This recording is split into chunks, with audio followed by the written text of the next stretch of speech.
तो hello guys, welcome to listen stories. आज हम एक ऐसे शख्स के बारे में बात करेंगे जो कि भारत के ही नहीं बल्कि पूरी दुनिया के एक महान गुरु थे, जिन्होंने कुंग-फू की खोज की और जिन्होंने दुनिया को कुंग-फू मार्शल आर्ट्स की कला दी। वो महान गुरु थे बोधिधर्मा। बोधिधर्मा किसी और देश से नहीं बल्कि दक्षिण भारत से ही थे, जिन्होंने कुंग-फू मार्शल आर्ट्स की कला को सिर्फ चीन में ही नहीं बल्कि पूरी दुनिया भर में दिया। लेकिन गाइस, इन महान गुरु के बारे में जानने से पहले हम ये जानते हैं कि आखिर कुंग-फू का ओरिजिन किससे हुआ। पूरे कुंग-फू और उसमें यूज आने वाली सारी टेक्निक्स दक्षिण भारत के कलरीपयट्टू युद्ध कला से प्रेरित है। अब सवाल उठता है कि कलरीपयट्टू किससे प्रेरित है। कलरीपयट्टू की शुरुआत किससे हुई, जिसकी शुरुआत होती है भगवान परशुराम से। उन्हें कलरीपयट्टू के शुरुआती समर्थकों और उस्तादों में से एक माना जाता है।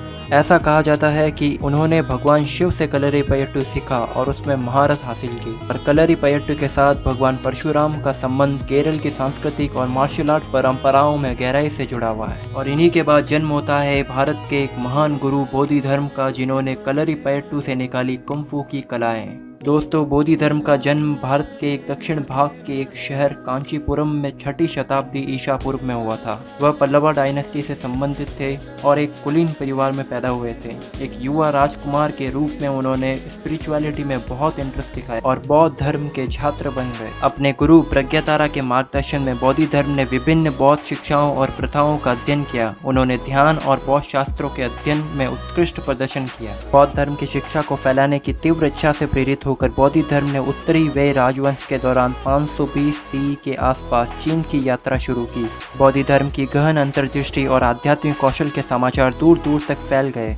उनकी प्रतिष्ठा चीन के दूर दराज के तटों तक पहुंच गई, जहां लोग बौद्ध धर्म की शिक्षाओं के भूखे थे। उनकी पुकार सुनकर बोधिधर्म को एहसास हुआ कि उनका मार्ग उनकी मातृभूमि की सीमाओं से परे है। अपने दिल को दृढ़ संकल्प के साथ बोधिधर्म पहाड़ों, नदियों और भूमि के विशाल हिस्सों में एक विश्वासघाती यात्रा पर निकल पड़े। रास्ते में उन्होंने कठोर मौसम का सामना किया, डाकुओं का सामना किया और अनगिनत कठिनाइयों का सामना किया, क्योंकि वह अपने उद्देश्य में दृढ़ संकल्प थे।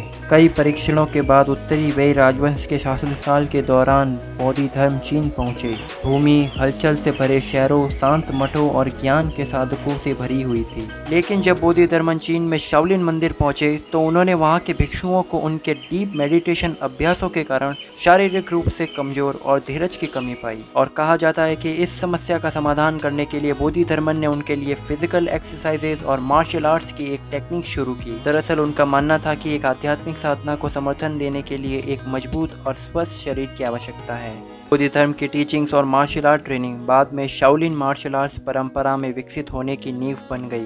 भिक्षुओं ने अपने अभ्यास में फिजिकल डेवलपमेंट, सांस नियंत्रण और आत्मरक्षा तकनीकों को शामिल किया। एक यूनिक प्रैक्टिसेस का निर्माण हुआ जिसमें मार्शल आर्ट्स को बौद्ध दर्शन के साथ जोड़ा गया। इन फिजिकल एक्सरसाइजेज और मार्शल आर्ट ट्रेनिंग ने शाओलिन भिक्षुओं को डिसिप्लिन, पावर, फ्लेक्सिबिलिटी और ध्यान केंद्रित करने में मदद की। और आत्मरक्षा के लिए भी मार्शल आर्ट तकनीकों का उपयोग किया जाता था, क्योंकि मंदिर को अक्सर डाकुओं और अन्य खतरों द्वारा निशाना बनाया जाता था। शाओलिन भिक्षुओं ने अपने मार्शल आर्ट्स को इतना डेवलप और प्रैक्टिस किया जिससे वे अपनी शारीरिक शक्ति और युद्ध क्षमताओं के लिए प्रसिद्ध हो गए।